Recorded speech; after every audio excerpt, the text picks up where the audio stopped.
বিজয় বাংলাদেশ, বিজয় নতুন ধারা, নতুন ধারার অঙ্গীকার, দুর্নীতি থাকবে না আর। সেই স্লোগানকে বুকে লালন করে নতুন ধারা বাংলাদেশ এগিয়ে চলেছে টেকনাফ থেকে তেঁতুলিয়া, রূপসা থেকে পাথুরিয়া।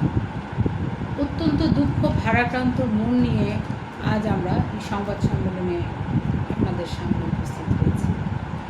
অত্যন্ত দুঃখ আমাদের মনে, যেখানে স্বাধীনতার এতগুলো বছর পার হয়ে গেল, সেখানে লাল স্বাধীনতা এনে দিয়েছে নাকি একদল লোক। এই লাল স্বাধীনতা এক বছর আমরা কি পেলাম?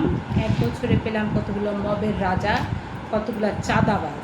এই চাঁদাবাজদের রুখে দিতে যখন সংবাদ যোদ্ধারা আমাদের সামনে সংবাদ উপস্থাপন করেন, তখন তাদেরকে প্রকাশ্যে কুপিয়ে হত্যা করা হয়। আমার যে ভাইকে কুপিয়ে হত্যা করা হয়েছে, আমরা তার বিদেহ আত্মার শান্তির জন্য মাগফিরাত কামনা করছি। শুধু তাই নয়, এর আগেও কিন্তু 16 বছর আমরা অসংখ্য সাংবাদিকদেরকে এভাবে হত্যার শিকার হতে দেখেছি এবং তাদেরকে বিভিন্নভাবে হেনস্থা করা হয়েছে। আমরা সবাই জানি যে সাগরগুলি সাংবাদিক দম্পতির যে মৃত্যু, সেই হত্যার রহস্য কিন্তু আজও উন্মোচিত হয়নি।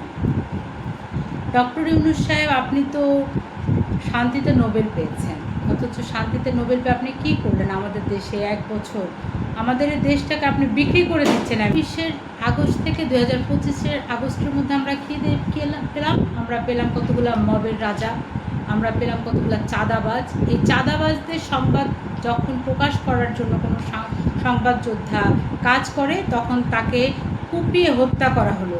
কি বীভৎস, কি মর্মান্তিক সে দৃশ্য, যে তাকে এতগুলা ছেলে মিলে চাপাতি দিয়ে কুপিয়ে কুপিয়ে হত্যা করছে, আর উনি প্রাণ ভয়ে পালাচ্ছে।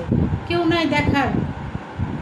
পাথর দিয়ে মেরে ফেলো কয়দিন আগে একজনকে, কেউ নেই দেখার। সবার সামনে মানুষ তো জীবন ভয়ে খুবই আতঙ্কিত অবস্থায় আছে।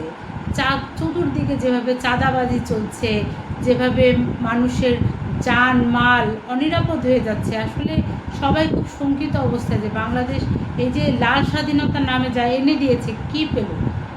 ডক্টর মোহাম্মদ ইউনূস সাহেব, আপনি তো শান্তিতে নোবেল পেয়েছেন, কিন্তু আপনি আমাদেরকে কি দিচ্ছেন? সারা বাংলাদেশে এক বছরে তো অশান্তির থেকে ভালো কিছু আমরা পাচ্ছি না।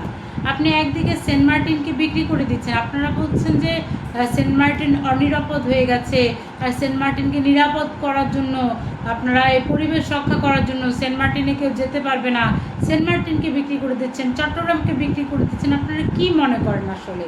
এই যে কোটা আন্দোলন নিয়ে যে এসেছিল এই ছেলেরা, কোটা তো এখন গায়ে গোটা হয়ে চুলকাচ্ছে। হ্যাঁ, আর মুক্তিযোদ্ধা কোটা বন্ধ করে দিয়ে আপনারা কি কোটা চালু করছেন? আপনারাও গণ অভ্যুত্থানের জুলাইয়ের কোটা আপনারা চালু করছেন। তাহলে কোটা বিরোধী আন্দোলন কেন হয়েছিল? কোটা থাকবে না, বৈষম্য থাকবে না, এই জন্য তো আপনারা এই আন্দোলনটা করেছিলেন, কিন্তু তা তো হচ্ছে না। সবই তো আপনারা বহাল রেখেছেন, তার উপর আবার কতগুলো জুলাইয়ের আন্দোলনকারীদের অর্থ এক বছরেরও বেশি হচ্ছে যে আপনারা তাদের পিছে অর্থ ব্যয় করেই যাচ্ছেন, তাদের চিকিৎসার জন্য তাদেরকে পাকিস্তান পাঠাচ্ছেন।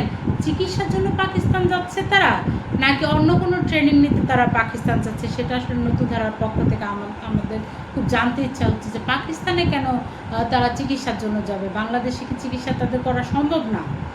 তারপর এই যে কোথাও মানুষজন এখন ঘুরতে গেলে কোনো নিরাপত্তা নেই, ঘর থেকে বেরোলেই মানুষের কোনো নিরাপত্তা নেই, মানুষের জানের কোনো নিরাপত্তা নেই, মালের কোনো নিরাপত্তা নেই, কোনো কিছুর কোনো নিরাপত্তা আপনারা দিতে পারছেন না। তার উপর আবার সরকারি যে পেইড দল, এই পেইড দলের যে এক একটা নেতার যে বক্তব্য শুনলেও বমি আসে, যে এত অশ্লীল ভাষায় এরা যে বক্তব্য দিচ্ছে, কি অবস্থা! রাজনৈতিক শিষ্টাচার বলে কোনো শব্দই আসলে এই মুহূর্তে বাংলাদেশে আসলে নেই। দুঃখজনক, সাংবাদিকরা কোথাও নিরাপদ